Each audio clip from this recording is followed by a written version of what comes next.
سب سے افضل عبادت. جو انتظار کے بغیر نماز پڑھ رہا ہے اس کی نماز منہ پہ ماری جائے گی. کوئی نہیں ہے دنیا میں جو انتظار نہ کر رہا ہو. کوئی نہیں ہے جو دنیا میں انتظار نہ کر رہا ہو. یہودی بھی انتظار کر رہے ہیں, عیسائی بھی انتظار کر رہے ہیں. جی, مسلمانوں میں کوئی ایسا فرقہ نہیں ہے جو انتظار نہ کر رہا ہو. کچھ ہیں جو کہہ رہے ہیں کہ ولادت ہو چکی ہے, ظہور ہوگا. کچھ ہیں کہ جو ولادت ہوگی مگر انتظار وہ بھی کر رہے ہیں. انتظار ہماری طبیعت میں پوشیدہ ہے. سرکار نے فرمایا اول ما خلق اللہ نوری, سب سے پہلے اللہ نے مجھ مصطفیٰ کے نور کو بنایا. جب نور مصطفیٰ بن گیا تھا تو سرکار موجود تھے نا, موجود تھے, مگر کتنی مدت تک انتظار ہوا تب جا کے ظہور کیا. کب بنے تھے نبی؟ حضرت آدم سے پہلے کچھ بھی نہیں تھا اور نبی کا نور تھا. ولائی سماعتیں بیٹھی ہیں تو ایک جملہ یہی کہہ دیتا ہوں, اللہ نے نبی کا نور بنا کر نبی کے نور کا ٹکڑا کیا تو اس کا نام علی رکھ دیا. یعنی سیدہ کا نور علیحدہ بنایا, امام حسن امام حسین کا نور علیحدہ بنایا, مگر مولا علی کا نور نبی کے نور سے بنایا. اگر آمادہ ہے تو جملہ ہدیہ کر دوں. سیدہ کا نور علیحدہ, حسنین علیہم السلام کا نور علیحدہ, نبی کا نور علیحدہ, مگر نبی کے نور کا ٹکڑا کر کے علی کا نور بنا ہے. اور خلافت بلا فصل پہ دلیل کیا چاہیے؟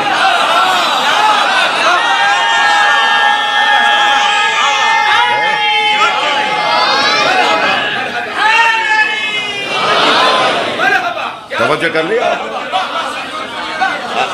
اللہ نے کیوں کیا مصلحت تھی کہ مولا علی کے نور کو, مولا نبی کے نور کو ٹکڑا کرے تو علی بنائے, تاکہ بتا دیا جائے ان دونوں کی حقیقت ایک ہے.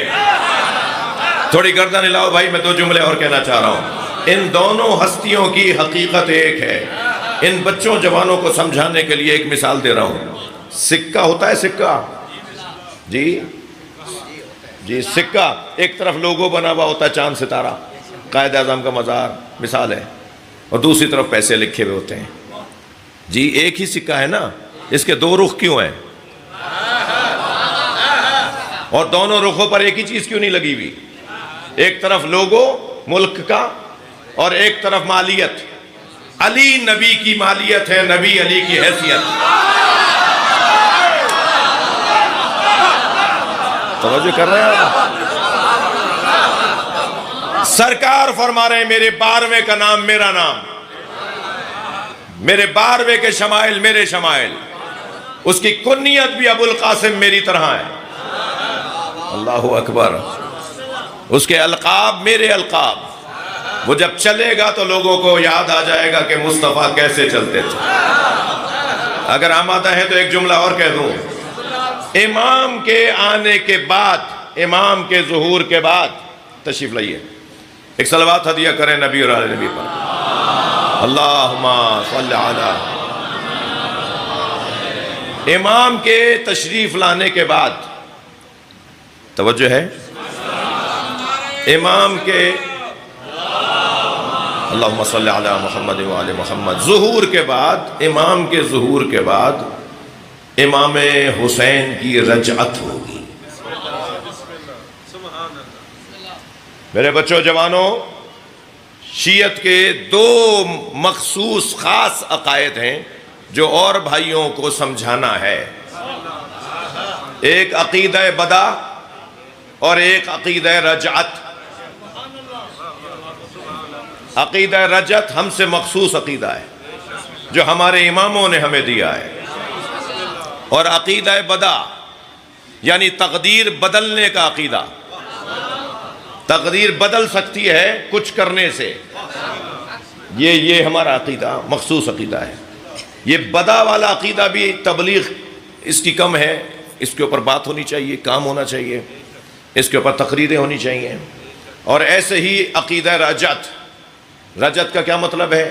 اللہ کائنات تاریخ بشریت میں جو بڑے مظلوم گزرے ہیں انہیں دوبارہ زندہ کرے گا قیامت سے پہلے اسی دنیا میں, اور جو بہت بڑے ظالم گزرے ہیں انہیں بھی زندہ کرے گا. اور جو بڑے بڑے ظالم جن کی وجہ سے اور چھوٹے چھوٹے ظلم ہوئے ان سب کو عبرتناک سزا دے گا اسی دنیا میں. قدرت الہی کا اظہار ہوگا، اللہ اپنی طاقت کا مظاہرہ کرے گا. حضرت آدم سے لے کر امام عسکری تک تم نے خوب اپنی پسند پر اپنی مرضی پہ دنیا گزاری. تم نے جو چاہا کر لیا، انسانوں نے جو چاہا کر لیا. تو معاذ اللہ کہ اللہ کی قدرت، اللہ کچھ نہیں کر سکتا تھا؟ نہیں، ڈھیل دے رہا ہے، ڈھیل دے رہا ہے. اور ڈھیل دیتے دیتے مرحلہ یہاں تک آئے گا کہ اب میں اپنی قدرت کا، اللہ اپنی قدرت کا اظہار کرے گا. بڑے بڑے ظالموں کو بھی سزا ملے گی اور بڑے بڑے مظلوموں کو بھی عظمت ملے گی. لہٰذا جب کائنات کے بڑے بڑے مظلوم اٹھائے جائیں گے تو سب سے بڑے مظلوم کو حسین کہتے ہیں. امام حسین اپنے مزار مقدس سے باہر آئیں گے. یہ عقیدہ رجت کا عنوان ہے. امام کے ساتھ امام جب اپنے مزار سے باہر آئیں گے تو پھر امام زمانہ ان کا ہاتھ چومیں گے جا کے. اور پھر امام مہدی کو ایک خاتون پتھر مار کر شہید کرے گی. امام حسین امام مہدی کی نماز جنازہ پڑھائیں گے، اپنے ہاتھوں سے امام مہدی کو قبر کے حوالے کریں گے. اور پھر 40 سال تک پورے ورلڈ پر، پوری دنیا پر امام حسین کی حکومت ہوگی. ہر طرف امام حسین کا ہی چرچا ہوگا. اس مظلوم کا چرچا جسے پیاسا مار دیا،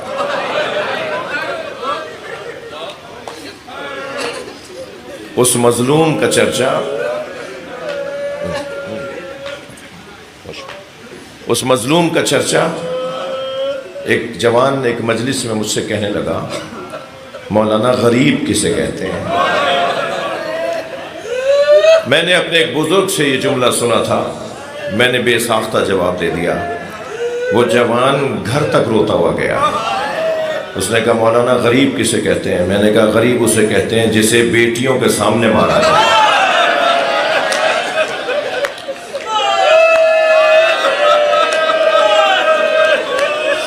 اجرکم اللہ، اجرکم اللہ. آوازیں بلند ہو گئیں.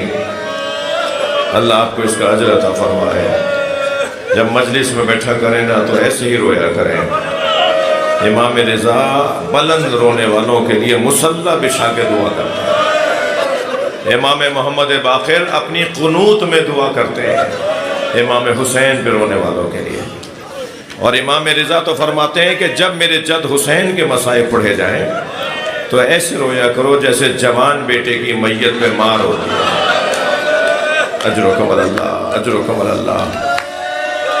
میرا مولا صبح سے عصر تک لاشیں اٹھاتا رہا. میرے مولا نے سارے لاشیں خود اٹھائے. رونے والوں کے لیے ایک جملہ کہوں، امام 56 برس کے ہیں کربلا میں. 56 برس میں اتنا مصروف دن حسین نے کبھی نہیں گزارا. ایک لاشا لاتے تھے، دوسرا لانے کے لیے جاتے تھے.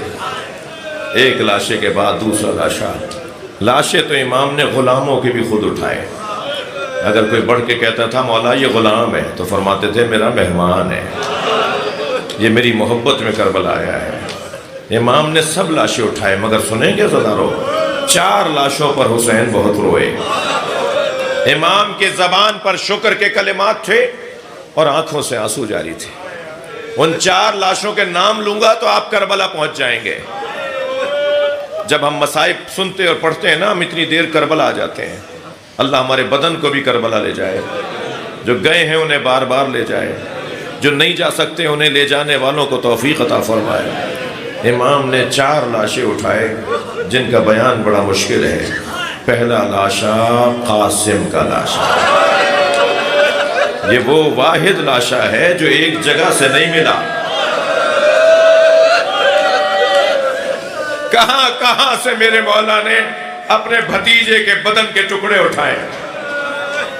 پہلا لاشا جس پر امام بہت روئے وہ یتیم امام حسن کا لاشا، یعنی حضرت قاسم کا لاشا. جب آئے ہیں نا لاشا لے کر تو ساری بیویاں استقبال کر رہی تھیں مگر ان بیویوں میں اس بچے کی ماں نہیں تھی. تو امام نے تعجب سے جناب زینب سے کہا بہن زینب بھابی ام فروہ کہاں ہے؟ میں ان کے بچے کا لاشا لے کر آیا ہوں. تو ایک بی بی نے آواز دے کر کہا مولا جب قاسم کی شہادت کی خبر آئی تھی تو بی بی ام فروہ پشت خیمہ پر چلی گئی تھی. اب جو ساری بیویوں نے جا کے دیکھا تو کیا دیکھا؟ سجدے میں سر ہے، اور جناب ام فروہ تسبیح پڑھ رہی ہے، شکران شکران، یا اللہ تیرا شکر ہے تو نے میری قربانی قبول کر لی۔ آواز آئی جناب زینب کی، بھابی آپ کو حسین بلا رہے ہیں۔ آئی وہاں جہاں حضرت قاسم کا لاشا رکھا ہوا تھا، اپنے بچے کا پامال لاشا دیکھ رہی ہیں۔ دیکھتے دیکھتے ایک مرتبہ امام حسین کو دیکھا، امام گردن جھکائے کھڑے تھے۔ فرمایا میرے مولا اپنے سینے کو سیدھا کیجئے، اپنے سر کو فخر سے بلند کیجئے، اللہ نے آپ کو کیسا بھتیجا دیا ہے۔ بس میری ایک آرزو ہے، بی بی فرماتی ہے مولا بس میری ایک آرزو ہے، مجھے قاسم کا خون بھرا کرتا دے دیجئے۔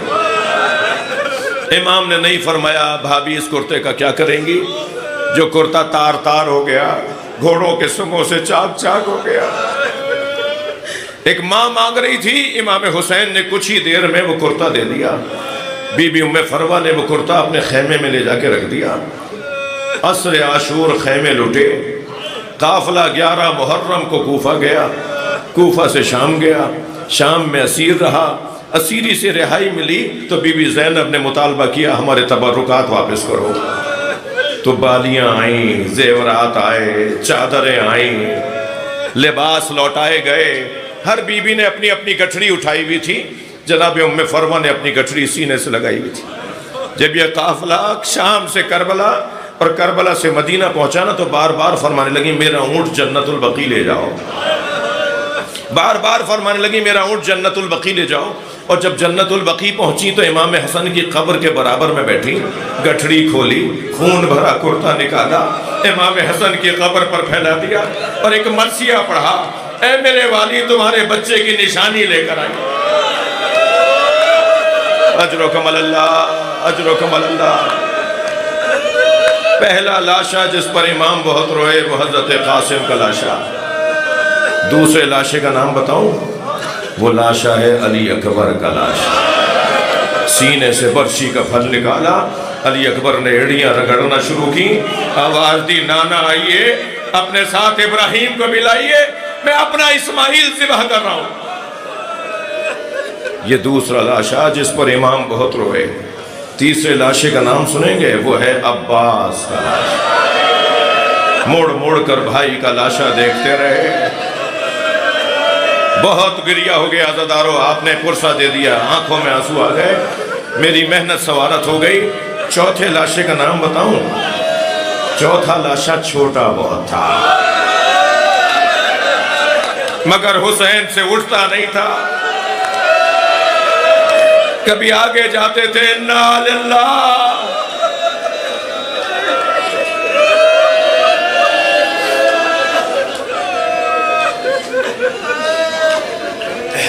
چند سال پہلے ایک جوان 6 محرم کو ایک جوان میرے پاس آیا، کہنے لگا مولانا میں مچھلی خرید کر لایا۔ میں نے اپنی بہن سے کہا، باجی سے، بڑی بہن سے، باجی مجھے مچھلی تل دو۔ تو باجی کڑھائی چڑھانے لگی تو دادی کی آواز آئی، بیٹا محرم میں مچھلی نہیں کھاتا۔ میں نے دادی سے کہا دادی حلال تو حلال ہے، محرم ہو یا ربیع الاول۔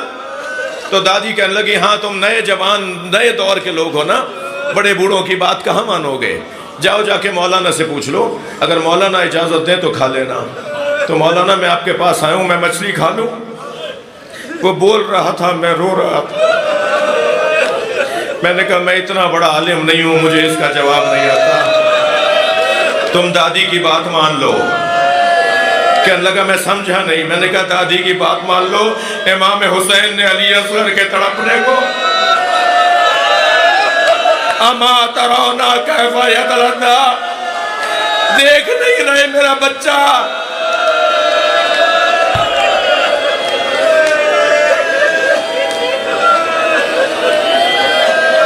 دیکھ نہیں رہے میرا بچہ مچھلی کی طرح منہ کھولتا ہے، مچھلی کی طرح منہ بند کرتا ہے، یہ میرا بچہ کچھ دیر بعد مر جائے گا۔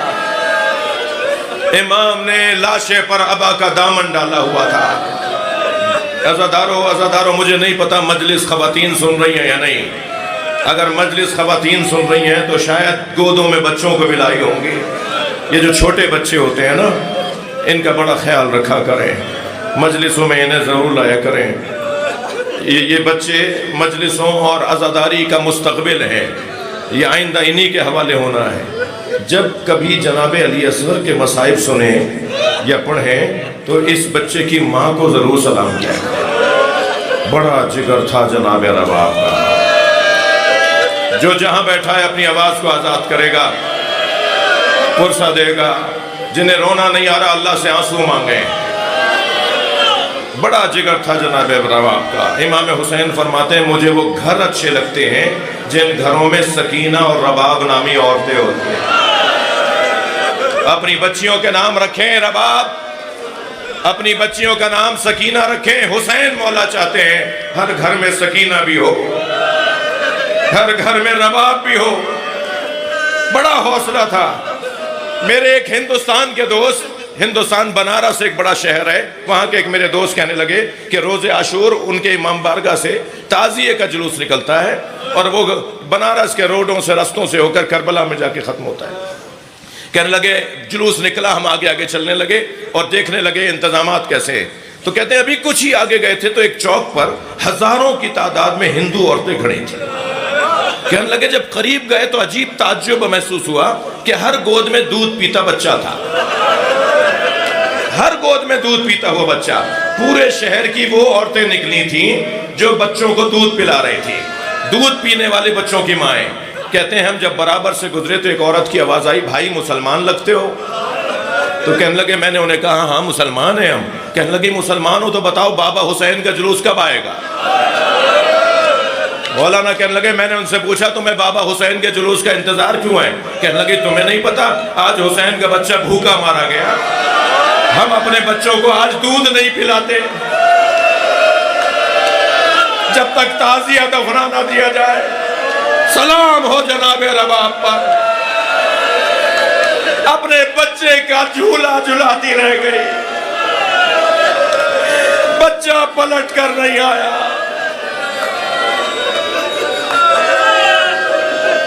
الا لعنت اللہ علی القوم الظالمین فسيعلم الذين ظلموا أي منقلب ينقلبون. یا اللہ ان آوازوں پر رحمت نازل فرما.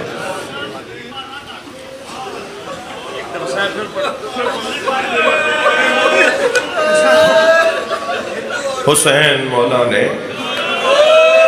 بچے کے لاشے پہ ابا کا دامن ڈالا ہوا تھا. کربلا کی گرمی بہت زیادہ تھی، کربلا کی ریت بہت زیادہ گرم تھی. امام لاشا لے کر آ رہے تھے. سارے بچوں کو یقین تھا کہ پہلے چھوٹا بچہ پانی پیے گا پھر ہمیں حسین لے جائیں گے. تو دور سے جناب سکینہ نے دیکھ کر کہا بابا میں بھی پیاسی ہوں. حسین کیا بتائیں کیسا پانی پلایا ہے. لیکن جیسے ہی بچے کی آواز بلند ہوئی نا جناب سکینہ کی تو در خیمہ سے پردہ ہٹا. جب پردہ ہٹتے دیکھا تو امام حسین نے کیا دیکھا، اس بچے کی ماں کھڑی ہے. امام حسین نے دور سے آواز دے کر کہا رباب بتاؤ میں کون ہوں. اپنی ہی زوجہ سے پوچھ رہے ہیں کہ میں کون ہوں. رباب بتاؤ میں کون ہوں. جناب رباب نے فرمایا آپ میرے مولا ہیں، آپ حجت خدا ہیں، آپ میرے امام ہیں. حسین نے ابا کا دامن ہٹا دیا. ایک ماں نے خون میں لت پت بچہ دیکھا، ننھے ننھے لبوں پہ لب رکھ دیے اور ایک جملہ کہا اے میرے لال عرب تو اونٹنی کے دودھ پیتے بچے کو نہر نہیں. یا بنیا اب مثلوں کا ینہر، کیا تجھ جیسوں کو نہر کیا جاتا. یا اللہ ان آوازوں پر رحمت نازل فرما. یہ حسین کے فقیر ہیں، ان کی حاجتوں کو پورا فرما. اس امام بارگاہ کو مکمل بنانے کی توفیق عطا فرما. امام زمانہ کے ظہور میں تاجیل فرما.